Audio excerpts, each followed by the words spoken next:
Hello friends, ಇವತ್ತಿನ ಸಂಚಿಕೆಯಲ್ಲಿ ಏನಾಯಿತು ಅಂತ ನೋಡ್ಕೊಂಡು ಬರೋಣ ಬನ್ನಿ. ಭಾಗ್ಯ ಜೀವನದಲ್ಲೇ one of the toughest day ಅಲ್ವಾ ಇದು. ನೀವು ಹೇಳಿಲ್ಲ ಅಂದರೂ ಅದೇ ಸತ್ಯ ಅಂತ ಗೊತ್ತು ಭಾಗ್ಯ. ಸರಿ, ಈ ಟಫೆಸ್ಟ್ ಡೇನ ಸ್ವಲ್ಪ ರಿಲ್ಯಾಕ್ಸ್ ಮಾಡೋಣವಾ ಅಂತಾನೆ ಆದಿ. ಏನು ಬಾ ಅಂತಾಳೆ ಭಾಗ್ಯ. ಒಂದು ಗೇಮ್ ಆಡೋಣ, ಮೈಂಡು ರಿಲ್ಯಾಕ್ಸ್ ಆಗುತ್ತೆ ಅಂತಾನೆ ಆದಿ ಅವರೇ ಏನು ಹೇಳ್ತಿದ್ದೀರಿ ನೀವು ಅಂತಾಳೆ ಭಾಗ್ಯ. ಎಸ್ ಭಾಗ್ಯ, ಒಂದು ಗೇಮ್ ಆಡೋಣ ಅಂತ ಹೇಳ್ತಿದ್ದೀನಿ. ನಾವಿಬ್ಬರು ಇಷ್ಟು ದಿನದಿಂದ ಪರಿಚಯ ಇದ್ದೀವಿ ಅಲ್ವಾ. ಇಷ್ಟು ದಿನದಲ್ಲಿ ಒಬ್ರನ್ನೊಬ್ರು ಎಷ್ಟು ಅರ್ಥ ಮಾಡ್ಕೊಂಡಿದ್ದೀವಿ, ಒಬ್ಬರ ಬಗ್ಗೆ ಇನ್ನೊಬ್ಬರಿಗೆ ಎಷ್ಟು ಗೊತ್ತು ಅನ್ನೋದೇ ಈ ಗೇಮ್ ಇಂಟೆನ್ಷನ್. ಈ ಗೇಮಿಂದ ಏನು ಉಪಯೋಗ ಗೊತ್ತಾ? ನಾವು ಒಬ್ರಿಗೊಬ್ರು ಅರ್ಥ ಮಾಡ್ಕೊಂಡಿದ್ರೆ ಖುಷಿ ಪಡಬಹುದು, ಇಲ್ಲ ಅಂದರೆ ಒಬ್ರನ್ನೊಬ್ರು ಇನ್ನೂ ಅರ್ಥ ಮಾಡ್ಕೋಬೇಕು ಅಂತ ಗೊತ್ತಾಗುತ್ತೆ. ಸರಿನಾ ಅಂತಾನೆ ಆದಿ. ಆದರೆ ಒಂದಂತೂ ನಿಜ, ಈ ಆಟದಲ್ಲಿ ನಾನು ಖಂಡಿತ ಸೋಲ್ತೀನಿ ಅಂತಾಳೆ ಭಾಗ್ಯ. ಇನ್ನೂ ಗೇಮೇ ಸ್ಟಾರ್ಟ್ ಮಾಡಿಲ್ಲ, ಹೇಗೆ ಹೇಳ್ತೀರಾ ಅಂತಾನೆ ಆದಿ. ಹಾಗಲ್ಲ ಆದಿಯವರೇ, ನಿಮಗೆ ನನ್ನ ಬಗ್ಗೆ ಗೊತ್ತಿರುವಷ್ಟು ನಿಮ್ಮ ಬಗ್ಗೆ ಗೊತ್ತಿಲ್ಲ ಅಲ್ವಾ, ಅದಕ್ಕೆ ಹೇಳ್ತಿದ್ದೀನಿ ಅಂತಾಳೆ ಭಾಗ್ಯ. ಆಟ ಆಡೋಕ್ಕೂ ಮೊದಲೇ ಕಮಿಟ್ರಿ ಹೇಳ್ತಿದ್ದೀರಲ್ಲ. ಫಸ್ಟ್ ಗೇಮ್ ಆಡೋಣ. ನಾನು ಒಂದಷ್ಟು ವಿಷಯಗಳನ್ನು ಕೇಳ್ತಾ ಹೋಗ್ತೀನಿ, ನೀವು ಎಸ್ ಆರ್ ನೋ ಅಂತ ಎಷ್ಟೇ ಹೇಳಬೇಕು, ಸರಿನಾ? ಆಮೇಲೆ ನಿಮ್ಮ ಟರ್ನು. ಜಾಸ್ತಿ ಯಾರು ಗೆಸ್ ಮಾಡ್ತಾರೋ ಅವ್ರು ಗೆದ್ದ ಹಾಗೆ ಅಂತಾನೆ ಆದಿ. ಸರಿ ಆದಿ ಅವರೇ ಅಂತಾಳೆ ಭಾಗ್ಯ. ನಿಮ್ಮ ಫೇವ್ರೇಟ್ ಚಾಟ್ ಪಾನಿಪುರಿ ರೈಟಾ ಅಂತಾನೆ ಆದಿ. ಹಾಂ ಹೌದು ಅಂತಾಳೆ ಭಾಗ್ಯ.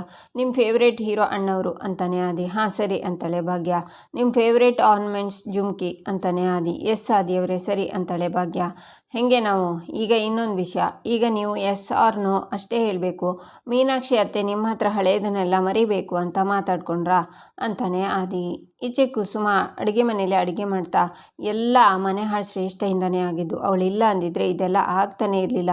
ಅವಳು ಬಂದು ನನ್ನ ಮಗನ ಜೀವನ ಹಾಳು ಮಾಡಿಬಿಟ್ಲು, ಅವನು ಜೈಲಿಗೆ ಹೊರಟೋದ. ಇವಳಿಗೆ ಅಷ್ಟಕ್ಕೆ ಸಮಾಧಾನ ಆಗಿಲ್ಲ, ಈಗ ನನ್ನ ಸೊಸೆ ಬಾಳಲ್ಲಿ ಮುಳುವಾಗ್ತಿದ್ದಾಳೆ ಅಂತ ಕೈ ಸುಟ್ಕೊಂಡು ಸುಡ್ತಲ್ಲಪ್ಪ, ಸುಡುತ್ತೆ ಅಂತ ಕೂತ್ಕೊಂಡ್ರೆ ಅಡುಗೆ ಆಗುತ್ತಾ ಅಂತ ಶ್ರೇಷ್ಠಂಗೆ ಬೈತಾ ಇನ್ನು ಸುಮ್ಮನೆ ಕೂತ್ರೆ ಆಗಲ್ಲ, ಈಗಲೇ ಫೋನ್ ಮಾಡಿ ಬೈದು ಬುದ್ಧಿ ಕಲಿಸ್ತೀನಿ ಅವಳಿಗೆ ಅಂತ ಅವಳಿಗೆ ಕಾಲ್ ಮಾಡ್ತಾರೆ ಕುಸುಮ. ನನ್ನ ಫೋನ್ನೇ ಎತ್ತುತ್ತಾ ಇಲ್ಲ, ಬಿಟ್ಬಿಡ್ತೀನಾ, 100 ಸಲ ಮಾಡ್ತೀನಿ ಅಂತ ಮತ್ತೆ ಕಾಲ್ ಮಾಡ್ತಾರೆ ಕುಸುಮ. ಆಗ ಶ್ರೇಷ್ಠ ಬಂದು ಕಾಲ್ ರಿಸೀವ್ ಮಾಡಿ, ಏನು ಕುಸುಮ ಆಂಟಿ ನನಗೆ ಫೋನ್ ಮಾಡಿದ್ದೀರಾ ಅಂತಾಳೆ.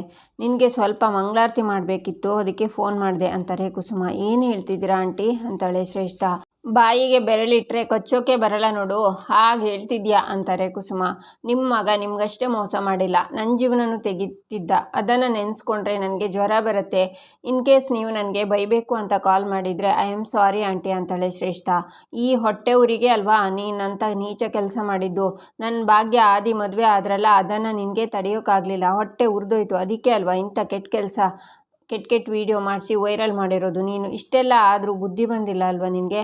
ನೀನು ಹೋಗಿ ಆ ಜೈಲಲ್ಲಿ ಬಿದ್ದಿರು, ಹಾಳು ಮಾಡೋಕ್ಕೆ ಏನು ಉಳಿದಿದೆ ಅಂತ ನಮ್ಮ ಹಿಂದೆ ಬಿದ್ದಿದ್ಯಾ ನೀನು ಅಂತಾರೆ ಕುಸುಮ. ಆಂಟಿ ತಾಂಡವ್ ಅರೆಸ್ಟ್ ಆದಾಗಿಂದ ನಾನು ಫೋನೇ ಮುಟ್ಟಿಲ್ಲ ಆಂಟಿ, ನಾನು ಯಾಕೆ ಅದನ್ನೆಲ್ಲ ಮಾಡಲಿ ಅಂತಾಳೆ ಶ್ರೇಷ್ಠ. ಭಾಗ್ಯನ ಮದುವೆನ ತಾಂಡವ್ ಅರೆಸ್ಟ್ ಆಗಿ ಹೋಗಿದ್ದನ್ನು ಇದನ್ನೆಲ್ಲ ವಿಡಿಯೋ ಮಾಡಿ ಕೆಟ್ಟದಾಗಿ ಬಿಂಬಿಸಿರೋದು ನೀನೇ ತಾನೆ ಅಂತಾರೆ ಕುಸುಮ. ಅದನ್ನೆಲ್ಲ ನಾನು ಯಾಕೆ ಮಾಡಲಿ, ಆ ವಿಡಿಯೋಗೂ ನನಗೂ ಸಂಬಂಧನೇ ಇಲ್ಲ ಆಂಟಿ ಅಂತಾಳೆ ಶ್ರೇಷ್ಠ. ನೀನು ಹೇಳು, ಸುಳ್ಳನ್ನು ಯಾರು ನಂಬ್ತಾರೆ? ನಾನಂತೂ ಖಂಡಿತ ನಂಬಲ್ಲ ಅಂತಾರೆ ಕುಸುಮ. ಆಂಟಿ ನಾನು ನಿಜನೇ ಹೇಳ್ತಿದ್ದೀನಿ, ನಾನು ಮೊದಲಿನ ಥರ ಎಲ್ಲ ಕಳ್ಕೊಂಡು ಬದುಕೋಕ್ಕೂ ಆಗದೆ ಜೀವಿಸೋಕ್ಕೂ ಆಗದೆ ಒದ್ದಾಡ್ತಿದ್ದೀನಿ ಅಂತಾಳೆ ಶ್ರೇಷ್ಠ. ಇದನ್ನು ನೀನೇ ಮಾಡಿದ್ದು ಅಂತ ನನಗೆ ಸಾಕ್ಷಿ ಸಿಕ್ಕಿದ ಮೇಲೆ ಇದೇ ನಿನಗೆ ಹಬ್ಬ. ಯಾವುದೇ ಕಾರಣಕ್ಕೂ ನನ್ನ ಸೊಸೆ ಭಾಗ್ಯ ಜೀವನದಲ್ಲಿ ನೀನು ಬರಬಾರ್ದು. ಬಂದರೆ ನಾನು ಕುಸುಮನೇ ಅಲ್ಲ, ಭಾಗ್ಯಂಗೆ ತೊಂದರೆ ಆದರೆ ನಿನ್ನನ್ನು ತಾಂಡವ್ ಹೋಗಿದ್ದಾನಲ್ಲ ಆ ಜಾಗಕ್ಕೆ ಕಳಿಸ್ಬೇಕಾಗುತ್ತೆ ಅಂತಾರೆ ಕುಸುಮ. ಆಂಟಿ ಪ್ಲೀಸ್ ಟ್ರಸ್ಟ್ ಮೀ, ನಾನು ಮಾಡಿರೋ ತಪ್ಪಿಗೆ ಆಲ್ರೆಡಿ ಪನಿಷ್ಮೆಂಟ್ನ ಅನುಭವಿಸ್ತಿದ್ದೀನಿ. ಎಲ್ಲರೂ ಇದ್ದು ಯಾವ ದಿಕ್ಕು ದೆಸೆ ಇಲ್ಲದೆ ಬದುಕ್ತಾ ಇದ್ದೀನಿ. ಹೆತ್ತವರಿಲ್ಲ, ಫ್ರೆಂಡ್ಸ್ ಇಲ್ಲ, ರಿಲೇಟಿವ್ಸ್ ಇಲ್ಲ, ತಾಂಡವನೂ ಇಲ್ಲ. ಭಾಗ್ಯ ಅದೃಷ್ಟವಂತೆ ಆಂಟಿ, ದೊಡ್ಡ ಮನೆ ಸೊಸೆ ಆದ್ಲು ಅಂತಾಳೆ ಶ್ರೇಷ್ಠ. ನನ್ನ ಸೊಸೆ ಭಾಗ್ಯನ ಮೇಲೆ ನಿನ್ನಂಥ ವಕ್ರ ಕಣ್ಣು ಬೀಳಬಾರ್ದು, ಸಾಯೋ ತನಕ ಇದೇ ತರಹ ನೀನು ಅನುಭವಿಸ್ತಾ ಇರು ಅಂತಾರೆ ಕುಸುಮ. ಕಾಲ್ ಕಟ್ ಮಾಡ್ತಾರೆ. ಈ ಮನೆ ಹಾಳೆ ಹೇಳ್ತಿರೋದು ಕೇಳಿದರೆ ಇವಳು ಮಾಡಿಸಿಲ್ಲ ಅನಿಸುತ್ತೆ, ಇನ್ಯಾರು ಮಾಡಿಸಿರೋದಕ್ಕೆ ಸಾಧ್ಯ? ಹೊಸ ಶತ್ರು ಯಾರು ಅಂತಾರೆ ಕುಸುಮ. ಈಚೆ ಭಾಗ್ಯ ಶಾಕ್ನಿಂದ ಎದ್ದು ನಿಲ್ತಾಳೆ. ಭಾಗ್ಯ ಮೌನಂ ಸಮ್ಮತಿ ಲಕ್ಷಣಂ ಅಂತ ಮಾತೇ ಇದೆ, ಮೌನ ಇದ್ದರೆ ಸತ್ಯ ಒಪ್ಕೊಂಡ ಹಾಗೆ. ಈ ವಿಷಯದಲ್ಲಿ ಹಾಗೆ ಅಲ್ವಾ? ಇದು ನನಗೆ ಹೇಗೆ ಗೊತ್ತಾಯಿತು ಅಂತನಾ? ಈ ವಿಷಯದ ಬಗ್ಗೆ ಅತ್ತೆ ನನ್ನ ಹತ್ರನೂ ಮಾತಾಡಿದ್ದಾರೆ. ಈ ವಿಷಯದ ಬಗ್ಗೆ ನಿಮ್ಮ ಮೇಲೆ ಅತ್ತೆಗೆ ನಂಬಿಕೆ ಇಲ್ಲ ಅಂತ ಅಂದ್ಕೋಬೇಡಿ, ಅವರಿಗೆ ನಮ್ಮ ಭವಿಷ್ಯದ ಬಗ್ಗೆ ಚಿಂತೆ ಅಷ್ಟೇ. ನಾನು ಹೇಳಿದ್ದು ಸಮಾಧಾನ ಆಗಿರಲಿಲ್ಲ, ಅದಕ್ಕೆ ನಿಮ್ಮ ಹತ್ರ ಹೇಳಿದ್ದಾರೆ. ಭಯ ಇದ್ದೇ ಇರುತ್ತಲ್ವಾ? ನೋಡಿ ಭಾಗ್ಯ, ನೀವು ಒಳ್ಳೆಯವರು, ನೀವು ತುಂಬ ಒಳ್ಳೆ ಡಿಸಿಷನ್ ತಗೋತೀರಾ ಅಂತ ಅತ್ತೆಗೆ ಹೇಳಿದ್ದೀನಿ ಅಂತಾನೆ ಆದಿ. ಆದರೆ ಅವರಿಗೆ ನನ್ನ ಬಗ್ಗೆ 1000 ಯೋಚನೆ ಇದೆ ಅಂತ ನನಗೆ ಗೊತ್ತು. ನಾನು ಯಾವುದೇ ಕಾರಣಕ್ಕೂ ಈ ಮನೆಯವರಿಗೆ ಹೊರೆಯಾಗೋದಿಲ್ಲ, ತೊಂದರೆ ಮಾಡೋದಿಲ್ಲ. ನೀವು ಇಷ್ಟಪಟ್ಟು ಮದುವೆ ಆಗಿದ್ದೀವಿ, ಅದನ್ನು ಈ ಮನೆಯವರು ಒಪ್ಕೊಂಡಿದ್ದಾರೆ. ನಾನು ಮದುವೆಯಾಗಿ ಬರುವಾಗ ಒಂದಿಷ್ಟು ಪ್ರಶ್ನೆಗಳು ಹುಟ್ಕೊಂಡಿದೆ, ಅದೆಲ್ಲನೂ ನಾನು ಸರಿ ಮಾಡ್ತೀನಿ ಅಂತಾಳೆ ಭಾಗ್ಯ. ಯಾವ ಭಾಗ್ಯ? ನಾನು ಅಂತೀರಾ? ನಾವು ಅಂತ ಹೇಳಿ, ಜೊತೆಯಲ್ಲಿ ನಾನು ಇರ್ತೀನಿ ಭಾಗ್ಯ. ನಾನು ನಿಮಗೆ ತಾಳಿ ಕಟ್ಟಿರೋ ಗಂಡ. ನಾನು ನಿಮ್ಮ ನೋವಲ್ಲಿ ಖುಷಿನಲ್ಲಿ ಜೊತೆಲೇ ಇರ್ತೀನಿ. ಯಾರೇ ಆಗಿರಲಿ, ಹೊಸ ನೆನಪನ್ನು ಮಾಡ್ಕೊಳ್ಳೋದು ಸುಲಭ, ಆದರೆ ಹಳೆ ನೆನಪನ್ನು ಅಳಿಸೋದು ಅಷ್ಟು ಸುಲಭ ಅಲ್ಲ. ನಿಮ್ಮ ಹಳೆ ನೆನಪನ್ನು ಅಳಿಸಿ ಅಂತ ನಿಮ್ಮಿಂದ ನಾನು ಎಕ್ಸ್ಪೆಕ್ಟ್ ಮಾಡಲ್ಲ. ನಿಮ್ಮ ಲೈಫಲ್ಲಿ ಏನೇ ಭಾರ ಇದ್ದರೂ ಅದು ಇನ್ಮೇಲೆ ಆದಿ ಮೇಲೂ ಇರುತ್ತೆ. ಸಂಸಾರ ಅನ್ನೋದು ಸಾಗರ ಇದ್ದ ಹಾಗೆ ಅಂತಾರೆ. ಆ ಸಾಗರದಲ್ಲಿ ನಾವಿಬ್ಬರು ಇಳಿದ ಆಗಿದೆ. ಇನ್ಮೇಲೆ ಏನೇ ಇದ್ದರೂ ನಿಮ್ಮ ಜೊತೆಗೆ ಆ ಸಾಗರದಲ್ಲಿ ನಾನು ಇರ್ತೀನಿ. ಕೆಲವು ಸಲ ಸಾಗರದಲ್ಲಿ ತುಂಬ ದೊಡ್ಡ ದೊಡ್ಡ ಅಲೆಗಳು ಏಳುತ್ತೆ, ತುಂಬ ಕಷ್ಟ ಕೊಡುತ್ತೆ. ಬಟ್ ಡೋಂಟ್ ವರಿ ಭಾಗ್ಯ, ಆ ಅಲೆಗಳಿಗಿಂತ ಗಟ್ಟಿಯಾಗಿ ನಾನು ನಿಮ್ಮ ಜೊತೆ ಇರ್ತೀನಿ. ಅದೇನೇ ಇರಲಿ ಭಾಗ್ಯ. ಆದಿ ಆ ಸಮಸ್ಯೆನ ಅಂತ್ಯ ಮಾಡ್ತಾನೆ ಅಂತಾನೆ ಆದಿಯವರೇ, ಅದೃಷ್ಟ ಯಾವಾಗಲೂ ನಮ್ಮನ್ನು ಹುಡ್ಕೊಂಡು ಬರಲ್ಲ ಅನ್ನೋ ಒಂದು ಮಾತಿದೆ, ಕೇಳಿದ್ದೀರಾ ಅಂತಾಳೆ ಭಾಗ್ಯ. ಕೇಳಿದ್ದೀನಿ ಅಂತಾನೆ ಆದಿ. ಆದರೆ ನನ್ನ ವಿಷಯದಲ್ಲಿ ಸುಳ್ಳಾಗಿದೆ. ಯಾಕಂದರೆ ಅದೃಷ್ಟ ಅನ್ನೋದು ನನ್ನ ಮುಂದೆ ಬಂದು ನಿಂತಿದೆ, ನನ್ನ ಜೊತೆ ಮಾತಾಡ್ತಿದೆ, ನಾನು ಯಾವಾಗಲೂ ನಿನ್ನ ಜೊತೆ ಇರ್ತೀನಿ ಅಂತ ಹೇಳ್ತಿದೆ ಅಂತ ಕಣ್ಣೀರನ್ನು ಒರೆಸ್ಕೊಂಡು, ಹೌದು ಆದಿಯವರೇ, ನೀವೇ ನನ್ನ ಅದೃಷ್ಟ. ಥ್ಯಾಂಕ್ಸ್ ಹೇಳಬೇಕು ಅನ್ನಿಸ್ತಿದೆ, ಆದರೆ ಥ್ಯಾಂಕ್ಸ್ ಅನ್ನೋದು ತುಂಬ ಚಿಕ್ಕದಾಗುತ್ತೆ ನಿಮಗೆ ಹೇಳೋದಕ್ಕೆ ಅಂತಾಳೆ ಭಾಗ್ಯ. ಆಗ ಆದಿ ಭಾಗ್ಯ ಕೈ ಹಿಡ್ಕೋತಾನೆ. ಈಚೆ ತನ್ಮಯ್, ಅಮ್ಮ ಊಟ ರೆಡಿನ? ಹೊಟ್ಟೆ ಗುರ್ರ ಅಂತಿದೆ ಅಂತ ಕಿಚನ್ಗೆ ಬರ್ತಾನೆ. ಏನು ಅಮ್ಮ ಇಲ್ಲ ಅನ್ನೋದು ಮರ್ತ್ಬಿಟ್ಟಿಯ ಮುದ್ದು ಮರಿ? ಅಡುಗೆ ಮಾಡೋದು ಸ್ವಲ್ಪ ಲೇಟ್ ಆಯಿತು, ಆದರೆ ಆಯ್ತು ನೋಡು, ಕಲಿಸ್ತಿದ್ದೀನಿ, ಬಾ ತಿನ್ನಿಸ್ತೀನಿ, ಬಾ ಪುಟ್ಟ ಬಾ ಅಂತ ತನ್ಮಯ್ನ ಕೂರಿಸಿ ಕುಸುಮ ಊಟ ತಿನ್ನಿಸ್ತಾ, ಇವತ್ತು ಬರೀ ಅನ್ನ ಸಾಂಬಾರು ಮಾಡಿದ್ದೀನಿ, ನಾಳೆಯಿಂದ ಸ್ವೀಟ್ ಖಾರ ಎಲ್ಲ ಮಾಡ್ತೀನಿ, ಇದನ್ನು ತಿಂದು ಮಲ್ಕೋ ಆಯಿತಾ ಅಂತಾರೆ. ಅಜ್ಜಿ, ಅಮ್ಮ ಫೋನ್ ಮಾಡಿದ್ಲಾ ಅಂತಾನೆ ತನ್ಮಯ್. ಅಮ್ಮ ಈಗ ತಾನೇ ಮನೆಗೆ ಹೋಗಿದ್ದಾಳಲ್ವಾ, ಅಲ್ಲಿ ಮನೆ ತುಂಬಿಸ್ಕೊಳ್ಳೋ ಶಾಸ್ತ್ರ ಇರುತ್ತೆ, ನೆಂಟರೆಲ್ಲ ಬಂದಿರ್ತಾರೆ, ಫೋನ್ ಮಾಡೋಕ್ಕೆ ಸಮಯ ಬೇಕಲ್ವಾ ಅಂತಾರೆ ಕುಸುಮ. ಅಜ್ಜಿ, ನಾನು ಅಮ್ಮಂಗೆ ಫೋನ್ ಮಾಡಲಾ ಅಂತಾನೆ ತನ್ಮಯ್. ಮಾಡ್ಬೋದು, ಆದರೆ ನಾಳೆ ಅಂತಾರೆ ಕುಸುಮ. ನಾಳೆನಾ ಅಂತಾನೆ ತನ್ಮಯ್. ಇವತ್ತು ಹೊಸ ಜನ, ಹೊಸ ಮನೆ, ಅದಕ್ಕೆ ಅವಳಿಗೆ ಪುರ್ಸೊತ್ತಿರೋದಿಲ್ಲ, ನಾಳೆ ಮಾಡು ಅಂತಾರೆ ಕುಸುಮ. ನಾನು 5 ನಿಮಿಷ ಮಾತಾಡ್ತೀನಿ, ಅಮ್ಮ ಶಾಸ್ತ್ರ ಮುಗಿಸಿ ಊಟ ಮಾಡಲಿ, ಆಮೇಲೆ ಕಾಲ್ ಮಾಡೋಣ ಅಂತಾನೆ ತನ್ಮಯ್. ಆಗ ಸುನಂದ ಬಂದು, ಬೀಗ್ತಿ ಅಮ್ಮ, ತನ್ವಿ ರೂಮಲ್ಲಿ ಕೂತಿದ್ದಾಳೆ, ಊಟಕ್ಕೆ ಬಾ ಅಂದರೆ ಬರ್ತಿಲ್ಲ. ಈ ಚಿಕ್ಕ ಹುಡುಗಂಗೆ ಅರ್ಥ ಆಗುತ್ತೆ, ಅವಳಿಗೆ ಅರ್ಥ ಆಗಲ್ಲ, ಏನು ಹೇಳೋದು ಅಂತಾರೆ. ಮಕ್ಕಳ ಮನಸ್ಸು ಸೂಕ್ಷ್ಮ ಸುನಂದ ಅವರೇ. ಅದು ಅಲ್ಲದೆ ಅವಳು ಬೆಳೆದು ದೊಡ್ಡವಳಾಗಿದ್ದಾಳಲ್ವಾ, ಎಲ್ಲ ಅರ್ಥ ಆಗುತ್ತೆ ಅವಳಿಗೆ.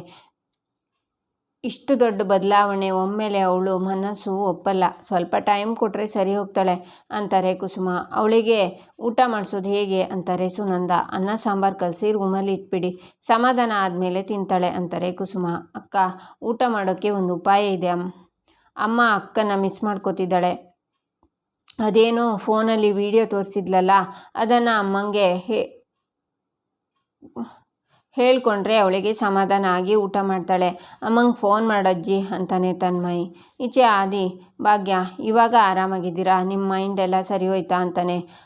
ಹ್ಞೂ ಆದಿಯವರೇ ಅಂತಾಳೆ ಭಾಗ್ಯ. ನಿಮ್ಮ ಜೊತೆ ಈ ಮನೇಲಿ ಪೂಜಾ, ಕಿಶನ್, ಅಪ್ಪ ಎಲ್ಲರೂ ಇದ್ದಾರೆ, ನೀವೊಬ್ಬರೇ ಅಲ್ಲ ಅಂತಾನೆ ಆದಿ. ಹೌದು, ಕಿಶನ್ ಇವತ್ತು ನನಗೆ ಎಷ್ಟು ಸಹಾಯ ಮಾಡಿದ್ದಾನೆ, ಮಾವ ಕೂಡ ಅಂತಾಳೆ ಭಾಗ್ಯ. ಹೀಗೆ ಆದಿ ತನ್ನ ಮನೆಯವ್ರ ಬಗ್ಗೆ ಹೇಳುವಾಗ ಭಾಗ್ಯಂಗೆ ತನ್ವಿ ನೆನಪಾಗ್ತಾರೆ. ಕಿಶನ್ ಅಮ್ಮನಿಂದ ಬಚ್ಚಿಟ್ಕೋತಿದ್ದ. ಕನ್ನಿಕಾ ಸಿಕ್ಕಾಪಟ್ಟೆ ಚೂಟಿ, ನಾವು ಚಿಕ್ಕವರಿದ್ದಾಗ ಎಷ್ಟು ಮಜಾ ಮಾಡ್ತಿದ್ವಿ ಗೊತ್ತಾ ಅಂತ ಆದಿ ಹೇಳುವಾಗ ಭಾಗ್ಯಂಗೆ ಅಳು ಬರುತ್ತೆ. ಭಾಗ್ಯ, ಏನಾಯಿತು ಅಂತಾನೆ ಆದಿ. ತನ್ಮಯ್ 1 ನಿಮಿಷ ಆದಿಯವರೇ ಅಂತ ಓಡಿ ಹೋಗಿ ಫೋನ್ ತಗೋತಾಳೆ ಭಾಗ್ಯ. ಈಚೆ ಕುಸುಮ ತನ್ಮಯ್ಗೆ ಕತೆ ಹೇಳ್ತಾ ಮಲಗಿಸಿರ್ತಾರೆ.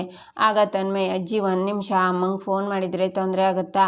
ಹಾಗಿದ್ರೆ ಒಂದು ಮೆಸೇಜ್ ಹಾಕೋಣ, ಅಮ್ಮಂಗಾದರೂ ಸರಿ, ಆದಿ ಫ್ರೆಂಡ್ಗಾದರೂ ಸರಿ ಅಂತಾನೆ.